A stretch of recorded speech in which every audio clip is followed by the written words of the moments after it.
முருகன் சத்தமாக பேச மாட்டார், ஆர்ப்பாட்டம் செய்ய மாட்டார். அவர் வேலை சத்தமில்லாமல் மிக நேர்த்தியாக நடக்கும்.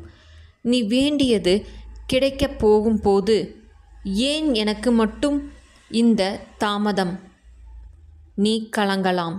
ஆனால் அந்த தாமதம் ஒரு தண்டனை இல்லை, அது உன் நம்பிக்கைக்கான தேர்வு.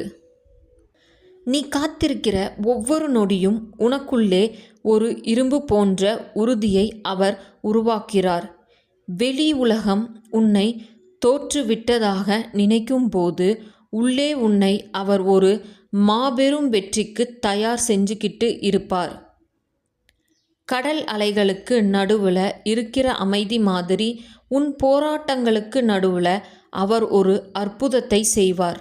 அது சொல்லுக்கும் வார்த்தைக்கும் அப்பாற்பட்டது. எல்லாவற்றையும் அவரிடம் விட்டுவிட்டு அமைதியாயிரு. ஏனென்றால் அமைதிதான் முருகன் மொழி. ஆறுமுகம் அருளிட அனுதினமும் ஏழுமுகம். வேலுண்டு வினையில்லை, மயிலுண்டு பயமில்லை, குகனுண்டு குறைவில்லை மனமே. இந்த வீடியோவை முருகனை நம்புகிறவங்களுக்கும் நீங்கள் முருகனை நம்பினா மட்டும் மற்றவங்களுக்கு ஷேர் பண்ணுங்கள்.